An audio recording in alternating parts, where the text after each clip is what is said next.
So we may be witnessing a cover-up when it comes to the death of Washington Post journalist Jamal Khashoggi over in Saudi Arabia. At apparently about the same time, according to Common Dreams, that Saudi King Salman insisted that to Donald Trump in a phone call that, oh no, we didn't have anything to do with the death or disappearance of Jamal Khashoggi. No, we didn't do anything about that. We didn't kill him. And then later on, they came out later and said we might have accidentally killed him. But I'll get to that in a minute. Apparently, not long after that phone call, where he issued a strong denial, a very strongly deny that we had anything to do with the death of Khashoggi, and that was enough to convince Donald Trump. By the way, President Trump is he issued a strong denial. Yeah, well, of course. I mean, of course he didn't do it.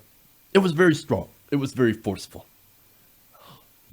Video cameras apparently caught a team of cleaners hauling several buckets of mops, 2 large cases of trash bags, Dixie cleaning solution, another carton of what appears to be bleach, and 2 cases of peanut milk through the front door of Saudi Arabia's consulate in Istanbul. Wait. So this is right before Turkish investigators were going to enter the consulate. Now, they were going to do an inspection. And so this inspection, of course, would find additional evidence of who might have been behind the disappearance of Khashoggi. Right? And by the way, the reason that Saudi Arabia is heavily implicated is because Khashoggi was a journalist, for one, who was very critical of the Saudi regime, of the Saudi royal family specifically. The royal family being Mohammed bin Salman and King Salman. So you can understand. Now, the fact that the strange thing that was noted here by all the journalists is that they just did it in plain view. Oh, here comes the cleaning crew. Right in front of us, we just sat there videotaping them as they went by. In fact, independent reporter Bazu Jorgahai joked in a tweet that, quote, the way to preserve the integrity of a possible crime scene and bolster confidence in the investigation is to bring in a bunch of cleaners to the front door before detectives arrived. And Al Jazeera reporter Jaman El Shayal tweeted, you couldn't make this up. Literally minutes after Saudi authorities said Turkish investigators could enter consulate, a cleaning team arrived and entered the building. And of course, shortly after the cleaning crew arrived, here you had a team of investigators arriving in an unmarked police car to begin that inspection. Now, look, the Khashoggi case is really interesting because, again, here you have the strong denial from King Salman and Mohammed bin Salman. Oh, no, we didn't have anything to do with that. Khashoggi, never heard of him. What are you talking about? Oh, he disappeared? I didn't know. But, hey, look, if something happened to him, we didn't order it. And Donald Trump subsequently saying, well, it must have been some rogue killers. I mean, because, again, he strongly denied it, right? Now, here's the thing. Turkey says, wait a minute. No, we have video and audio evidence that not only was Jamal Khashoggi murdered, but he was also tortured by a team of Saudis. So, I mean, look, I think it's fairly obvious what happened. I believe it's a cover-up. And I know, okay, is it conspiracy? Am I just guessing? Based on what I know, yes, I'm definitely guessing. Right. But, okay. So now, let's skip past Trump's reaction. So I already talked about that. So let's go to the Saudis, right? So now, they originally denied any involvement, as I mentioned before, and then were like, oh, he might have been killed accidentally during an interrogation.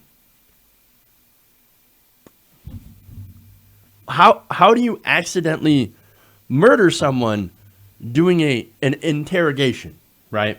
How does that happen? I mean, what? You got a Saudi guy sitting there saying, you know what? I think we might have hit him too many times with that rusty pipe. Maybe we should have, hit him a few less times.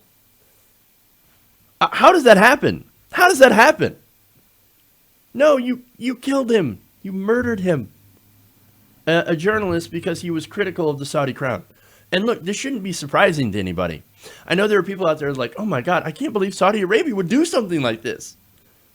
This is the country that regularly beheads people for witchcraft and apostasy. They still cut off people's hands for stealing.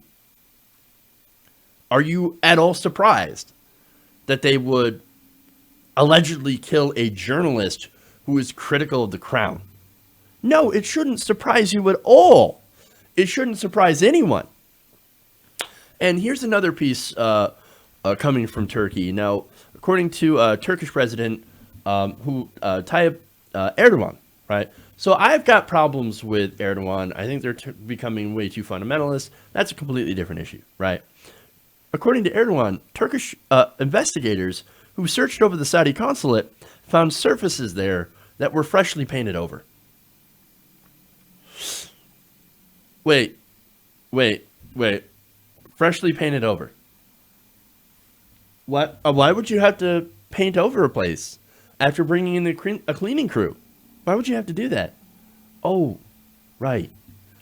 It's because they did it. Previous news reports have cited anonymous Turkish officials suggesting that a hit team of 15 Saudis killed, and not only killed him, but apparently dismembered him inside the consulate. So, allegedly tortured, then murdered, then dismembered, and the remains hidden. What the hell is going on here? And of course, here we have our president, as I said before, our president saying, "Oh no, you know what? I believe the Saudi Arabia when they say, oh, they didn't do it."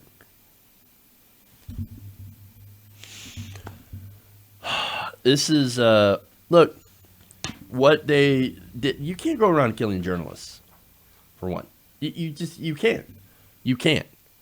Now, what we do to Saudi Arabia, well, that's a different question, obviously, and it's a difficult question. Actually, to me, it's not difficult. Stop selling them weapons. Stop selling them weapons and do international sanctions. Now, is that going to happen with Donald Trump, who has multiple investments in that area, in Saudi Arabia himself, and who has previously said, "Oh, I love the Saudis. They come and they rent my apartments. They buy my condos. Sure, they come in and buy my property. I get money from them, and they pay outrageous prices." Who wouldn't love Saudi Arabia? And as we find out later, the people around Trump in the Trump campaign have also received money from Saudi Arabia. So, are we going to do anything about it? No.